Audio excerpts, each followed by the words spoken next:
Bence yanlış bir tartışma söz konusu. Yani ya da iki paradigma var mevcut durumda. Barışa ilişkin, savaşa ilişkin, Kürt sorunun çözümüne ilişkin iki paradigma var. Bir, Kürtlerin paradigması, iki de devletin paradigması. Devletin paradigması tamamen yanlış yani.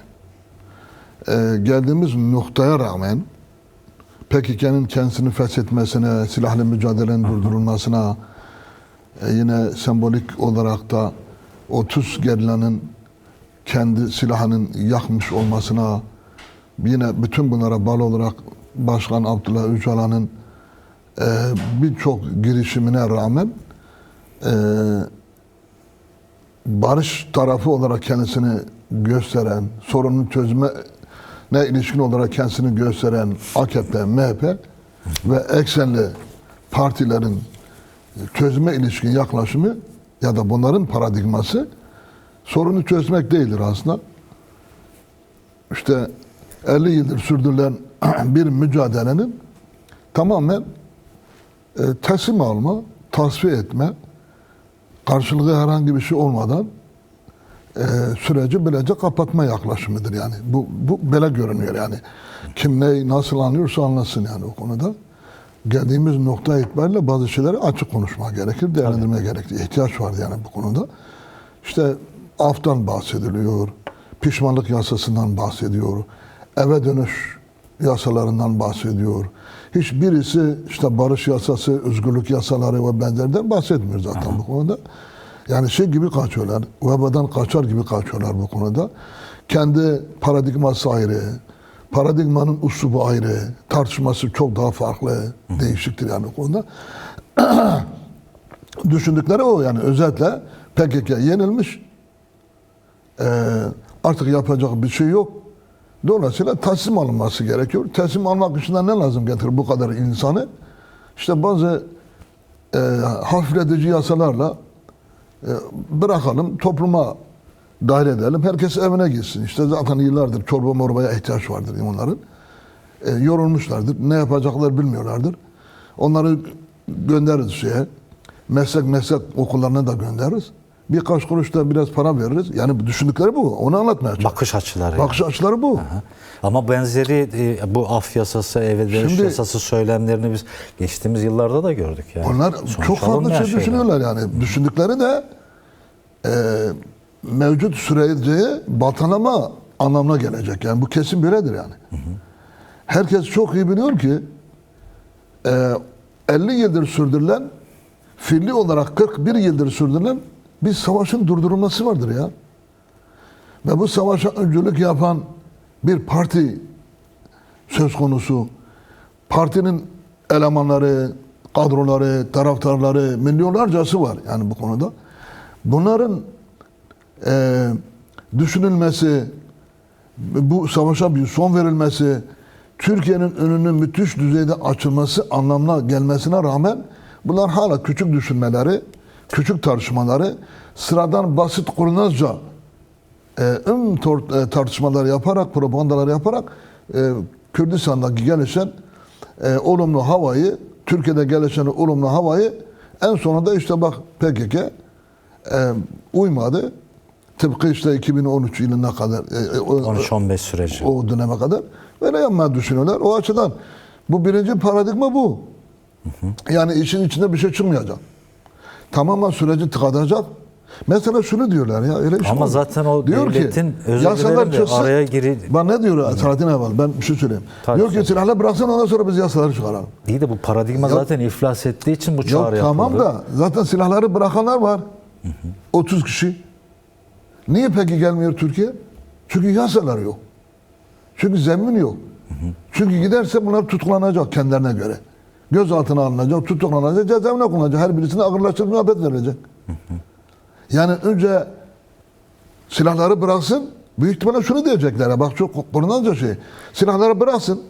O da diyecek ki kesin bize teslim etsin. Daha sonra güneyde birkaç tane kamp oluşturursun. Orada kalsınlar. Ondan sonra biz de yasaları çıkaralım. Yani düşündükleri bu. Önce silahları bıraksınlar. Sonra yasaları çıkaracaklar.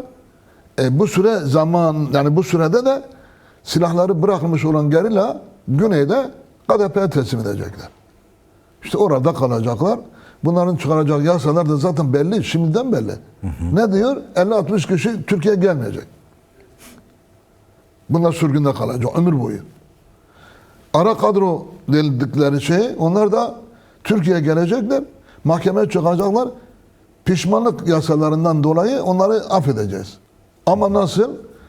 5 yıl, 10 yıl herhangi bir suça karışmadan Denetimli serbest bırakma olacak. Geride kim kalıyor? Bir şey kalmıyor yani bu konuda. Geride bir şey yok. Kurnazlığa bak yani. Bu da Osmanlı kurnazlığıdır sanırım. Oradan bugüne kadar devam ediyor. Daha da katlanarak devam ediyor. Ya sen hiçbir şey yapmayacaksın. Hiçbir şey yapmayacaksın. Kürtlere en ufak bir hak tanımayacaksın. En ufak bir, ya onun ana dilini bile kabul etmeyeceksin. Sonra diyeceksin gel biz Kürt sorunu çözelim, barışalım falan şu bu. Bunlar hikaye yani. Çok açık söylüyorum. Bunlar hepsi kandırmadır. Bu kandırma ekseninde ya öyle düşünüyorlar tabii. Yani Kürtlerin artık kendini kandıramayacak bilinçtedirler, noktadadirler, örgüttedirler yani. Mesela diyor işte sabahtan beri KCK eş başkanı Bense'ye ilişkin ne diyor? Korkunç derece bir karşı kampanya başlattı. Ne demiş? Af istemiyoruz demiş. Ne demiş? Biz gelip teslim olmak istemiyoruz demiş. Ne demiş?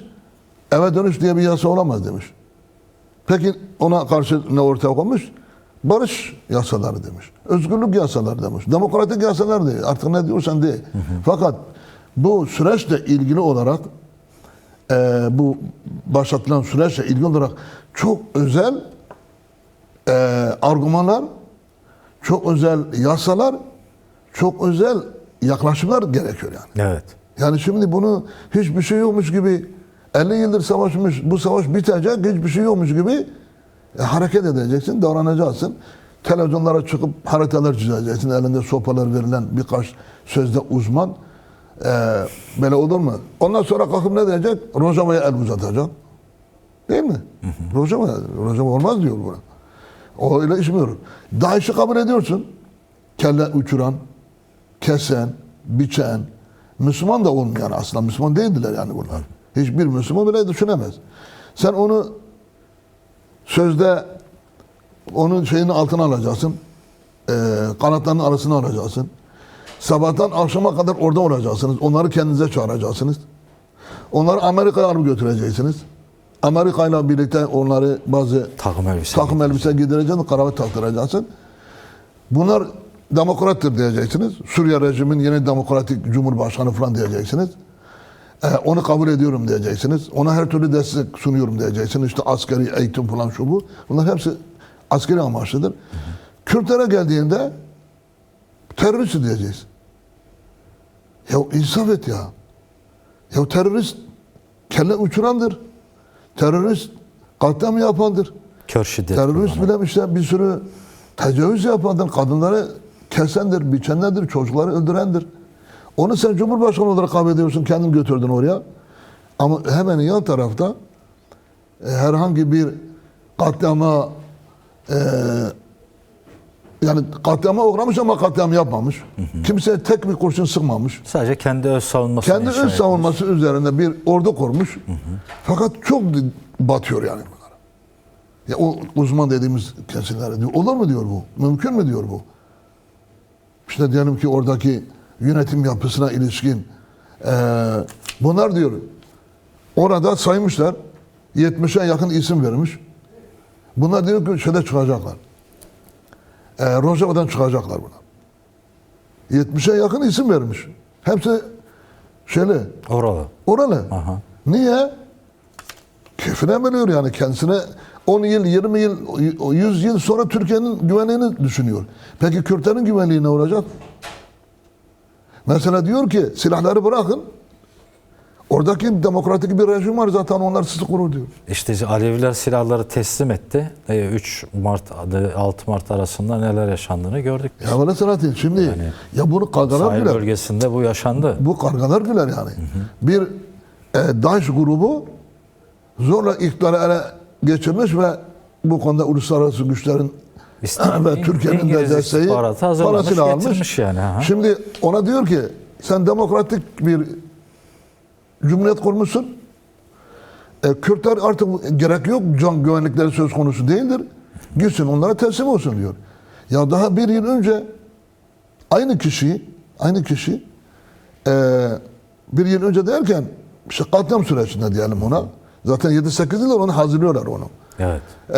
Şengal'daki katliamında başrol oynayan adamdır. Kürdistan'daki birçok köyün yakılıp yıkılmasında birinci derecede komuta kademesinde yer alan kendisidir. Bu kadınları alın, tecavüz edin, halaldir İslam'a göre diyen odur. Şimdi odur. Şimdi kravat taktırmışlar. Diyor ki demokratik bir süreçtir diyor. Mümkün değil diyor. Artık bir şey olmaz. Kürtler diyor silahlarını teslim etsin. Oraya teslim etsin. Oraya biat etsin diyor. Kürtler 10 yıl önce biat etmişti zaten. Şengal'dan tutalım işte Rojav'a kadar. Yani o açıdan böyle oturduğun yerde 100 yıl sonra Türkiye'nin güvenliğini düşün. Herhangi bir şeyde söz konusu olmamasına rağmen, bir olumsuzluk olmamasına rağmen kim Türkiye'ye saldıracak? Ama mevcut saldırganlık yaparsa saldırırlar. O ayrı bir olay yani. Onu düşün. Kürtleri de koyun gibi kasaba teslim et. İstediğin zaman kes, istediğin zaman besle, ama besleyerek etini çoğalt, yağını çoğalt, ondan sonra kesersin de. Ondan sonra kalk de ki orası bizim için tehlike arz ediyor. Ya Orta Doğu'da en büyük tehlike Türkiye devletidir. Şu anda işgal etmiş midir Suriye'nin önemli bir yerimi? İşgal etmiş. Irak'ın önemli bir yerimi etmiş mi? Etmiş.